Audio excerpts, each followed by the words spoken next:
The four participants for the upcoming Greatest Rivals Round Robin have each had their brushes with each other over the last few years. With all four athletes operating at the highest level on the American independent scene, it's no surprise that their paths have crossed as they make their names known in the wrestling world. Here's a quick recap of some of the most significant interactions between these four men leading into the Greatest Rivals Round Robin.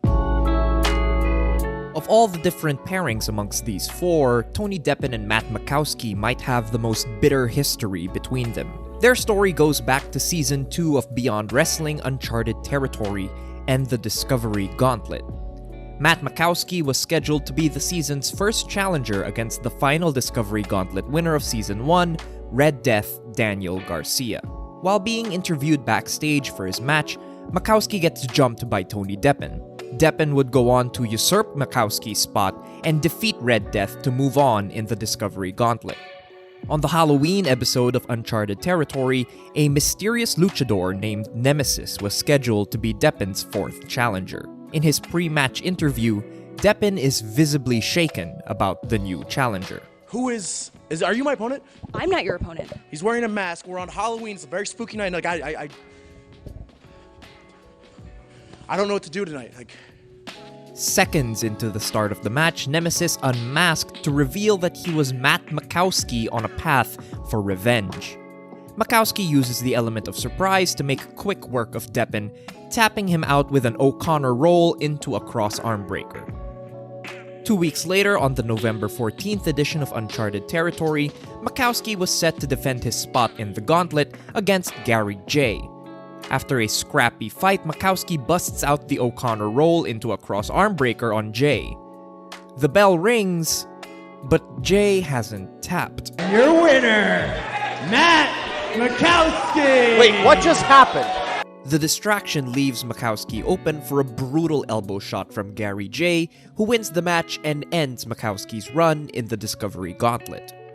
There's a lot of unresolved business and bad blood between Matt Makowski and Tony Deppen that will come to a head at the Greatest Rivals Round Robin.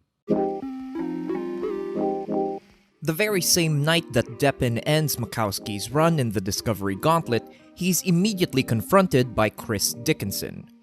Wanting Deppen to put his money where his mouth is, Dickinson challenges Deppen to an impromptu contest on the spot. The match perfectly displays the contrasting styles of both men. Dickinson is a straightforward wrestler using his size and strength to overwhelm people with ferocity.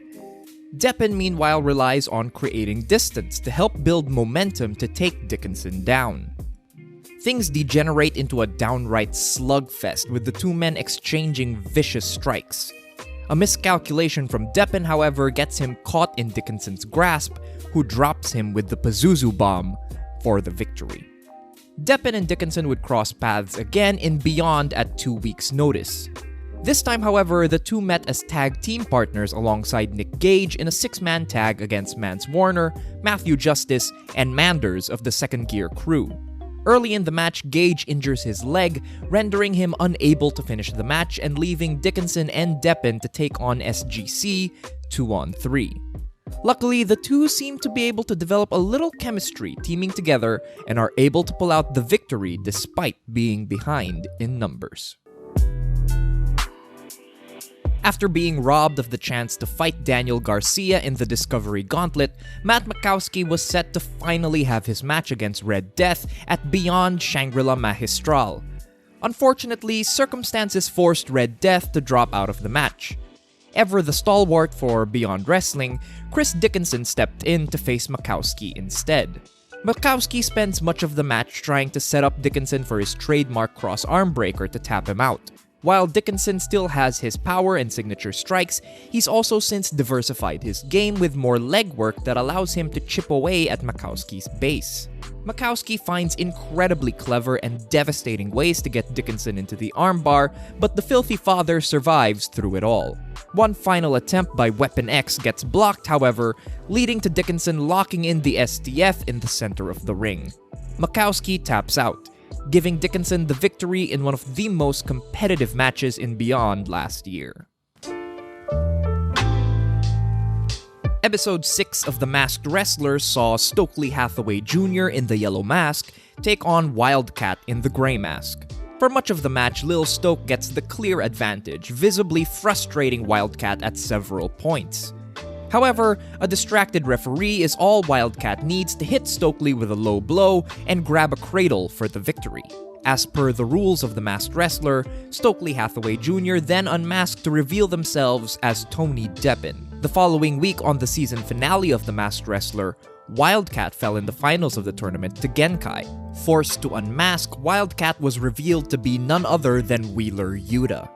In a fit of rage, however, Yuta went on to attack Genkai until Tony Deppen came out to make the save. At the Greatest Rivals Round Robin, Deppen and Yuta will meet in one-on-one action for the first time since competing together in The Masked Wrestler.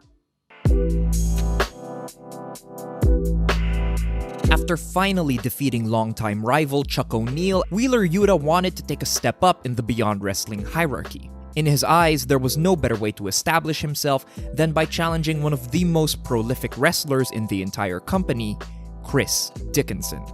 And so it would be that on the Season 2 premiere of Uncharted Territory, Wheeler Yuta and Chris Dickinson would wrestle one-on-one. Yuta relies on his technical prowess early in the match, but Dickinson shows that he's capable of matching Yuta's more elegant techniques, with a lucha-style arm drag off the top and even a La Magistral cradle. Yuta also chooses to play Dickinson's game, provoking the Dirty Daddy with a series of slaps that turns into a vicious exchange between the two. But Dickinson thrives on that kind of violence, forcing Yuta to push through a German suplex and even kick out at one on a folding powerbomb. Heart alone can't win matches though, and Dickinson nails a big lariat to get the victory. Yuta tried to step into Dickinson's world and was humbled for it despite his valiant performance.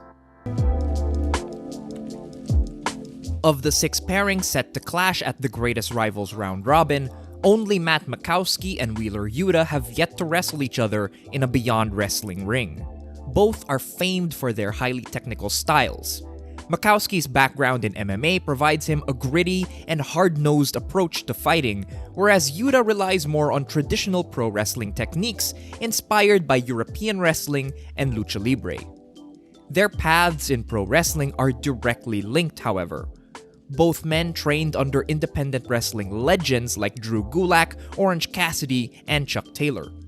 Originally, they were meant to make their professional debuts at around the same time, but an injury delayed Makowski's in-ring debut by over a year. In spite of Makowski's success in the world of MMA, he finds himself still playing catch-up to Wheeler Yuta in the world of professional wrestling.